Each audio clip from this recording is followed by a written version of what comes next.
So earlier this year, YouTubers started quitting, retiring, and scaling back. This concept of retiring seemed like it was contagious. I made the decision planning to retire. I have not been very happy. I just don't have the manpower. Don't want to do this anymore. I am bringing them to an end. It's not clickbait. So I'm taking a break. It was a lot. And it seemed like everyone chimed in on this topic, except for us. But we have been thinking very deeply about it. So today on the Colin and Samir Show, we're going to be talking about quitting. Are these actual retirements? What should we take from all of this? And what do creators need to know? If you make it to the deep end, let us know.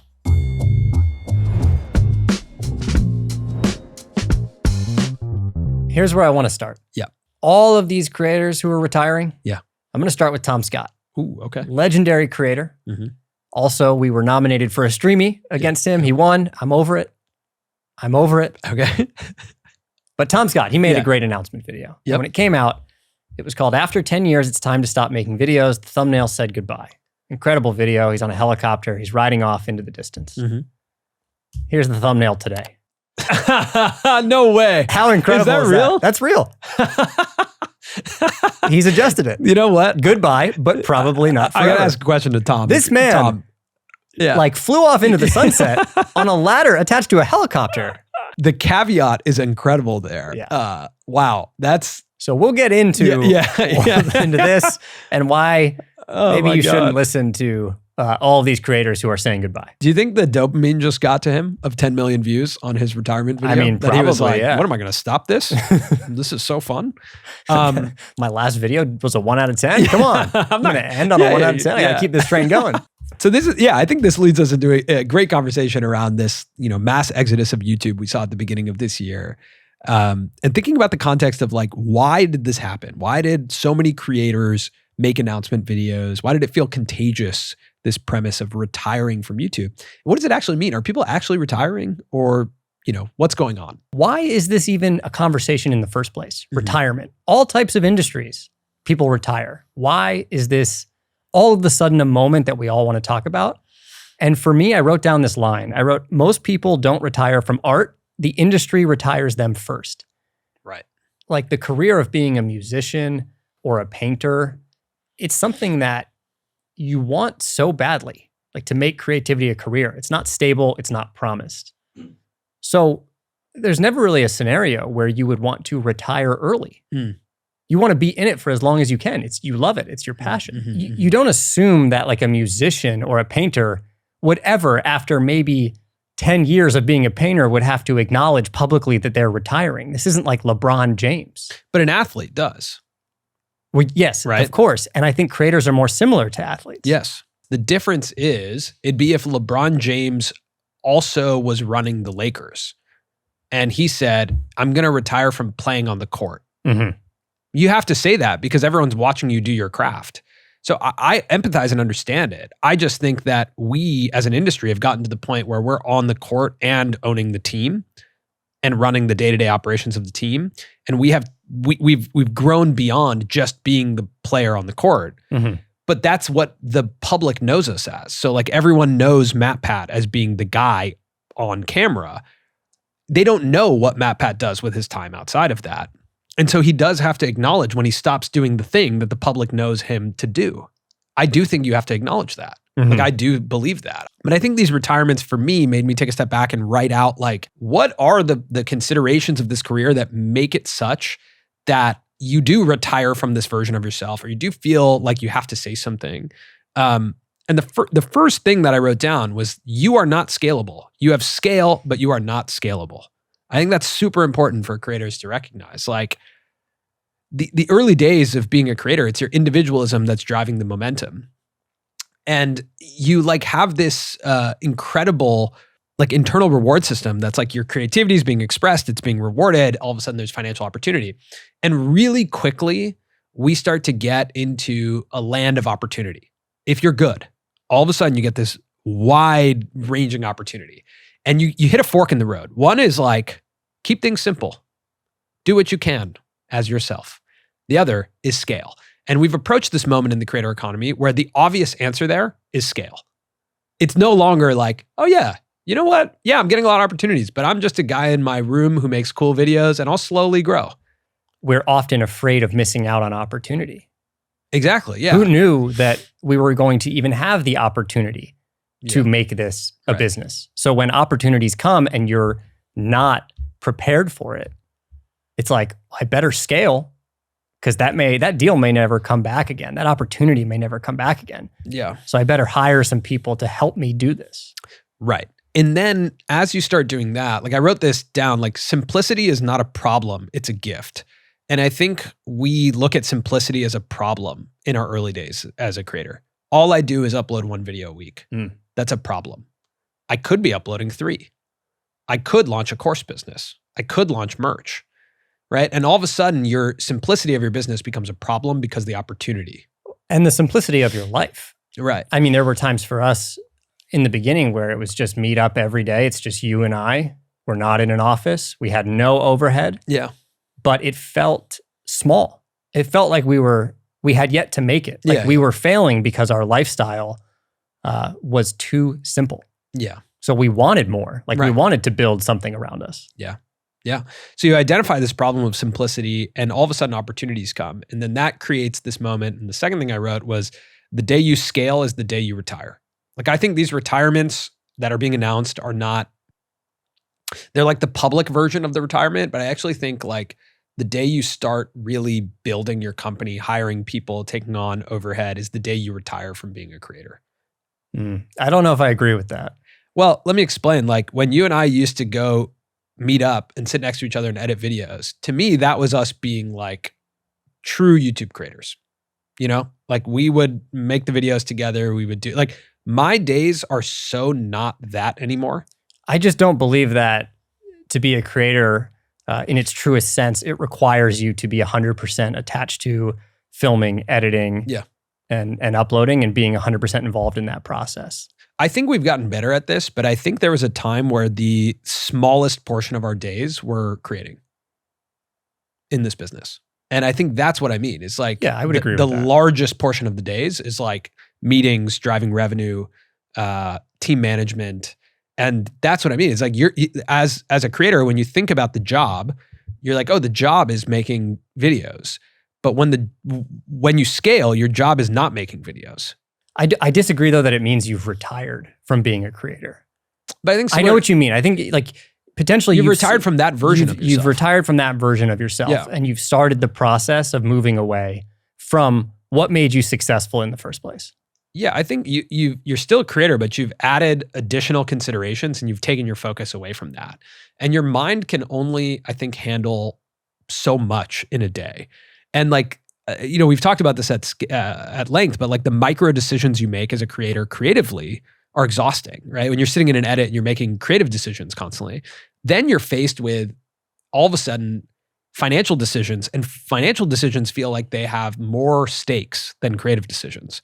And I think your stakes all of a sudden get to shift where it's like, wait, this decision over here is going to require more of my focus because it has financial stakes to it. This decision over here has creative stakes and those are connected, but I might move my mind over to the financial stakes because that feels heavier to me. At least that was my experience of scaling. And it took a really long time to come back to like settling into putting more focus on being a creator, but it's still never going to be the same as when we first started. Like that version of me has retired. I could make an announcement video about that of like, hey, the guy over there, that guy's gone. I think the moment that we scaled is the moment it started feeling like a job, for better or worse. Yeah. Even the first time we got our first office, which we eventually couldn't afford, we had for a very short amount of time. Yeah. Pressure was on. It was Yeah. like, oh, we're not just sitting together making these videos because hopefully it will do well and hopefully one day it'll turn into a business. It's like, we got to pay for this place. But I actually think it's when you hire a team where things really change. It's not when you add like a studio or financial stakes. Like I think when you hire a team, things change, especially a small team.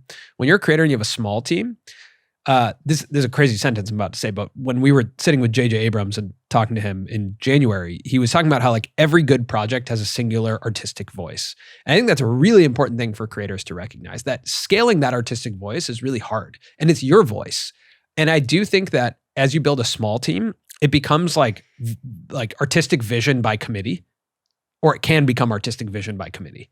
And when that happens, your singular voice can sometimes get removed, especially if you're required in other aspects of the business. And the creative that's going out has a different artistic voice. And I think that's actually more of a like thing that I would just push all creators to hedge against. It's either if you're going to scale, you're going to hire someone who can scale your artistic voice. So I would say Stevie with Rhett and Link is a like unbelievable example of this, right? They always credit that she understood their creative voice so well that she could apply it to all their things they were doing. This final product that she just oversaw is almost exactly what we would have. That's great. It may be a little own. different, but it was just as good. And it's very difficult to find those people that you can trust. Sure. 'Cause if that wasn't the case, then we would have never let go. And, I feel there's a lot of YouTubers that never let go. But a lot of creators don't find that. And so then they're making stuff that maybe lacks their creative voice and it's more of their employees' creative voice. And now you've built that's like the opportunity in the creator economy. You built a media company, but you as the creative are not 100% represented as the artistic voice across all the projects. And I think that feels I know for me that has felt uncomfortable whenever that has happened. Yeah, of course. And that's what I mean by like you retire from being that singular artistic voice. Yeah, but I disagree that you retire from being a creator. Sure. I think you're still a creator, but yes, you have become a new version of yourself. Yeah. I really can't overstate this enough, but one of my solutions is the right people and slow hiring. One person can change everything about your business, and that goes both ways. The wrong person can ruin your life. The right person, right? I mean, we've experienced that. The wrong person can occupy your mind at all times. And then all of a sudden you're no longer like focusing on creative work because you have this person that is just not working.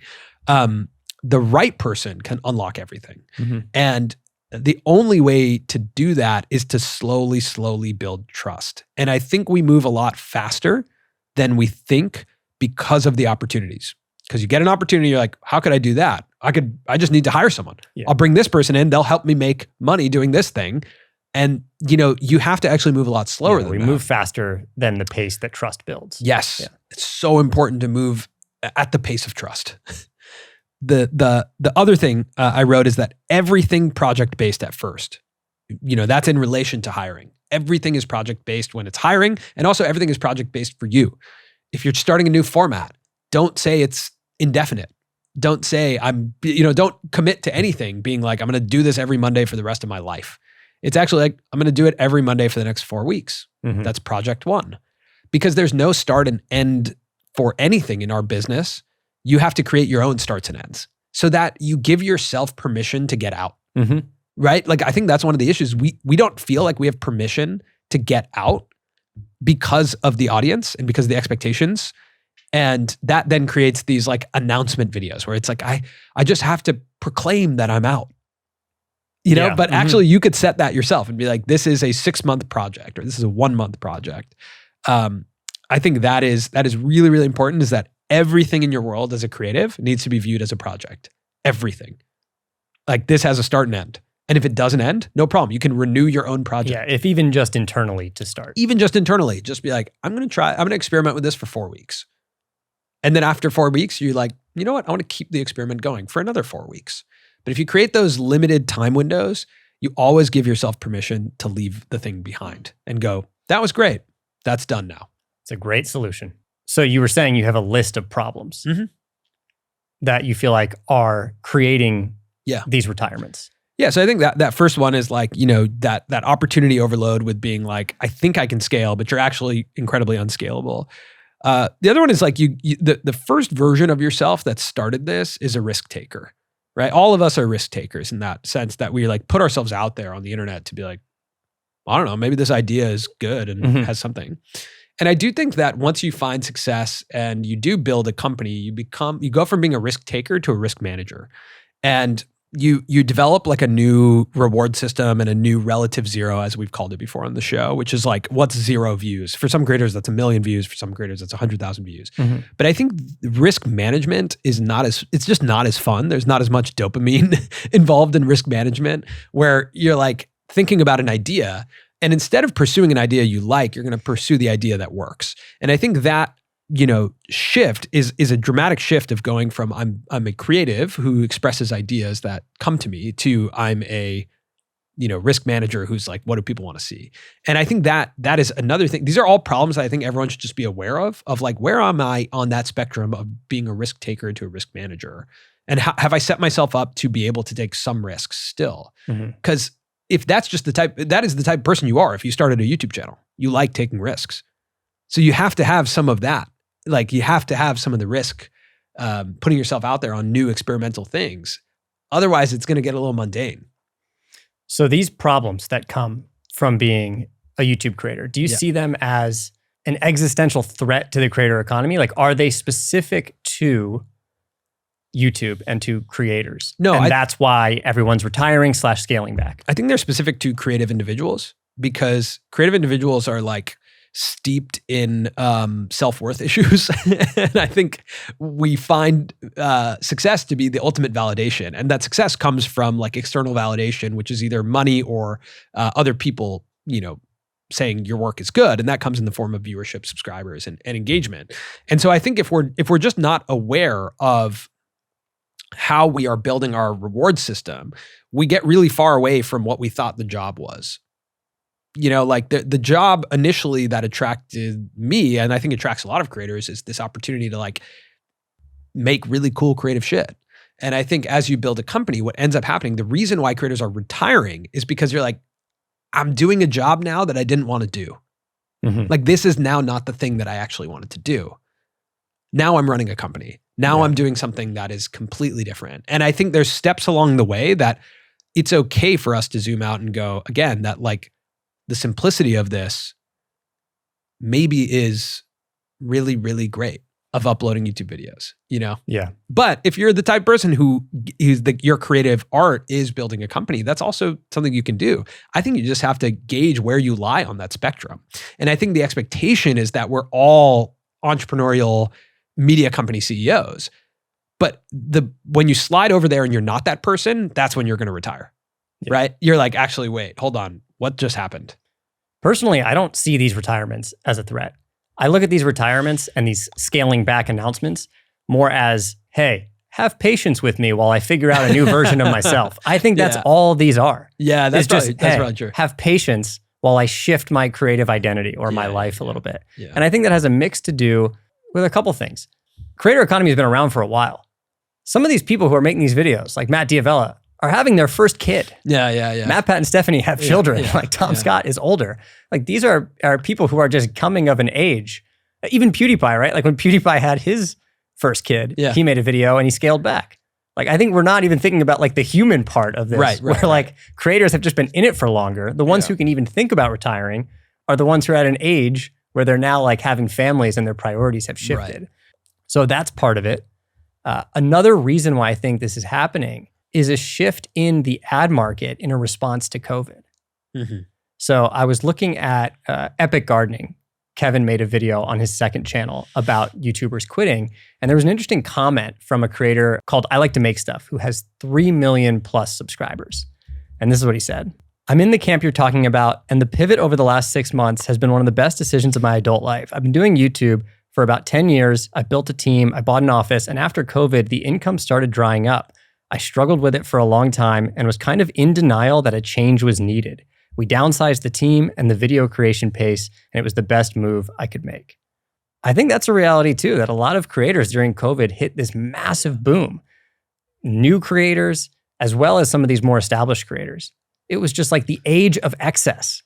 And so it was like build. There's more opportunity than ever. Yeah. And now that it's subsided and come back to perhaps normal levels for some people, it's like, that was exhausting. I also think that growth was exhausting, and now I'm feeling it. That was also fueled not only by COVID, but like the crypto boom.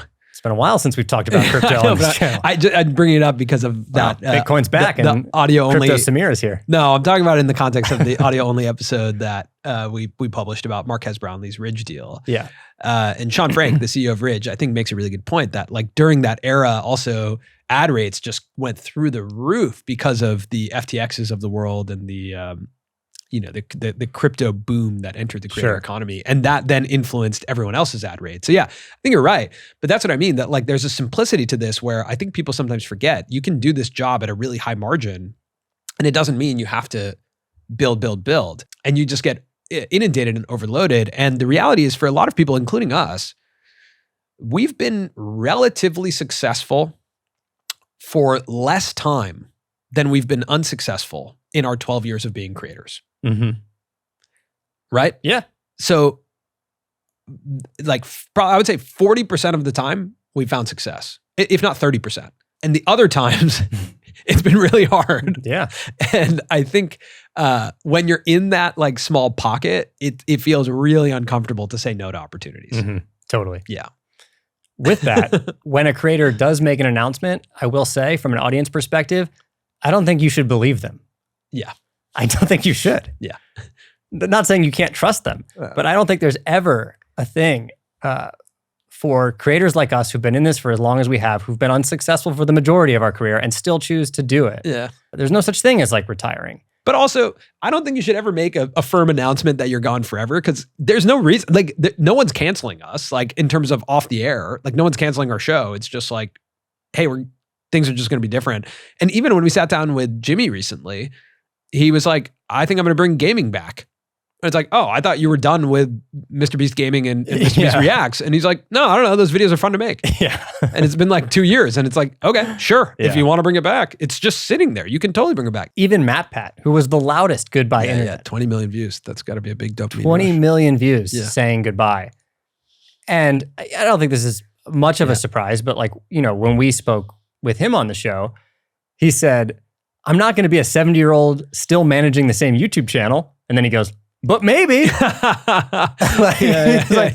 It's like, it could happen. Yeah. We don't know. Like, there's never been a creator in it for as long as they have. And, you know, there's a huge opportunity that he'll show up on YouTube again. Maybe it's a different channel.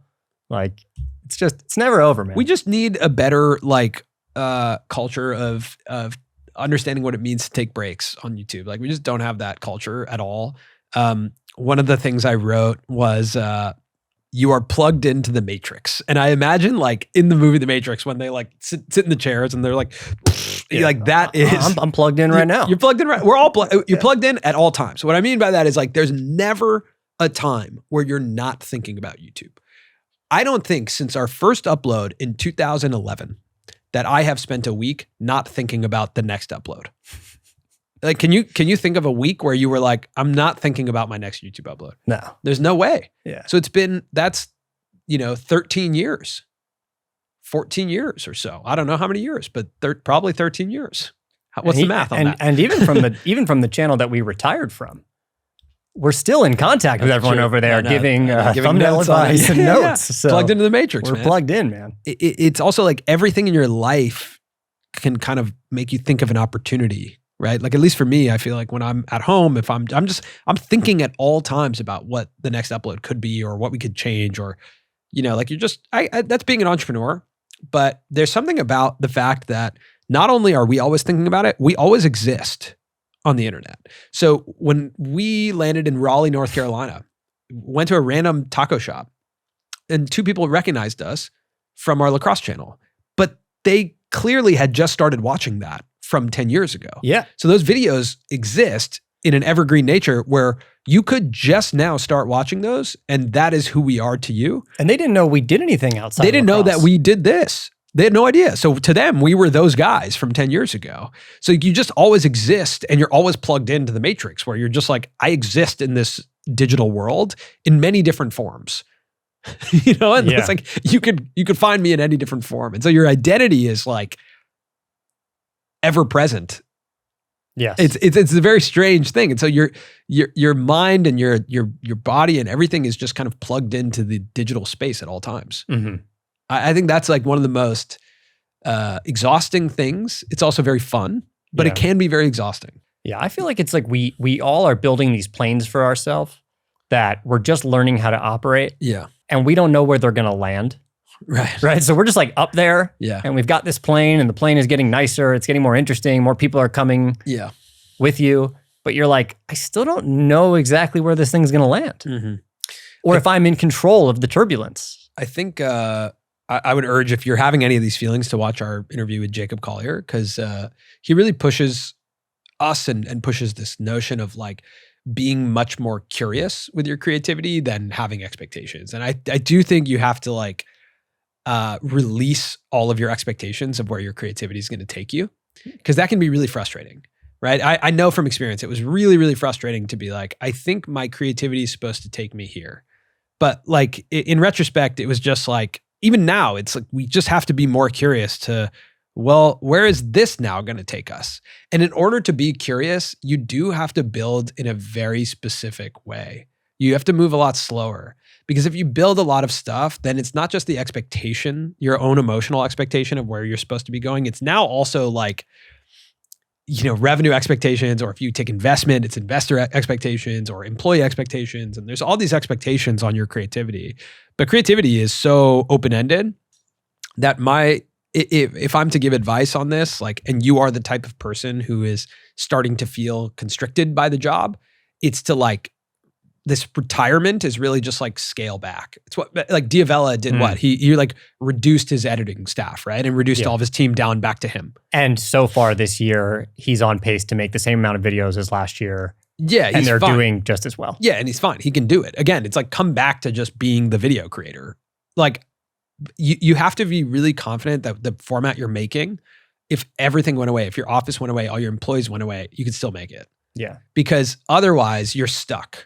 And I think that can feel really, really overwhelming in a space where you actually need to be really curious as to where everything's going to go. Yeah, I would say you want to make sure that your format, as well as the conversation you're having, can continue. Yeah. If everything got taken away. Because even you and I, let's say everything's taken away. We don't have this studio. We actually don't have the best place to record a podcast. We could still go back to the car. Yeah, of course. And have the same conversation. Yeah, it'd be great. In a slightly different way. Yeah, it'd be super fun. Sounds like a good time. Yeah, it'd be a great time. I mean, we even did do you remember when we did Plogging? Oh, by the way, we did that before the Try Guys, just so everyone knows. Wow, that's a deep end, shots fired. Yeah, we're in the deep end, and I think everyone needs to know that. Yeah. I think everyone needs to know that. If you're with us right now, I think stay afloat. Put your floaties on. Yeah, I like pulled actual clips of us. What that was just you and I like walking around Venice one day with lavs on. Yeah. So Plogging, for those who are unaware, was originally started by Colin and Samir, and is a audio vlog. Podcast vlog. It's a podcast vlog. It's a plog. It's a blog. And when we sat down with the Try Guys, they kind of said that they started the plug. Yeah, they didn't start the plug. But they didn't start the plug. We got receipts. We got receipts. We'll send them the episode. Yeah, we got receipts. I don't know why I brought that up. Oh, I was just saying we could plog. We don't even need a studio. Oh. Yeah, you just plog. I thought we were just trying to start a battle with the Try Guys. I mean, I'll start that battle. Yeah, I'm not afraid. But yeah, that's like the very important thing is like, I think the question that we should probably ask is like, are we considering retiring? What does that even mean to us? Not anytime soon. Like, I think this thing just started for us. I mean, it did not because we've been working for many years, but like you said, there was so much failure and so much hard work to even get us to the starting line. I have no intention of making definitive statements ever like that, because I'm more curious about where it just goes. And I don't have to. Like, we own the channel. It's ours. If it goes down for a year because we're working on a different project, we're not retiring. We can come back to it. I think it was Ty Verdes, Deep Cut, long time ago when we talked to him on our show. He described like creative identities as jackets in a closet.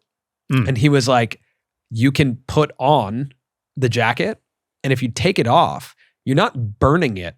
You're not like throwing it on the ground, putting gas on it and burning it. You just put it back in the closet. And if you ever want to come back to it, it's hanging in your closet. That's your creative identity.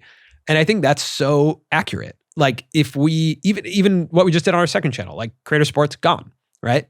But it's actually just hanging up in the closet. If we ever want to come back to that format, we just pick up the jacket and put it back on. That's a great analogy. And I think that's what's actually happening, is what people are saying is like, hey, I'm hanging this creative identity up in the closet, and maybe I'll bring it back. Tom Scott's about to put that jacket back on. Yeah, Tom Scott might buy like a luxury jacket on his 10 million views from his retirement. My only request for Tom is that when he makes his next video, he comes back on a helicopter on that same rope. Funny. Yeah, that'd be really funny. And lands and starts. Yeah, or it just picks up there, and it picks up. He's still on the helicopter. Still on the helicopter, and he turns to the camera and he's like, "Gotcha. Yeah, I'm not going anywhere." That would be good. It's like the Wolf of Wall Street scene.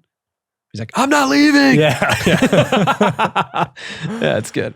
Yeah, we're definitely not.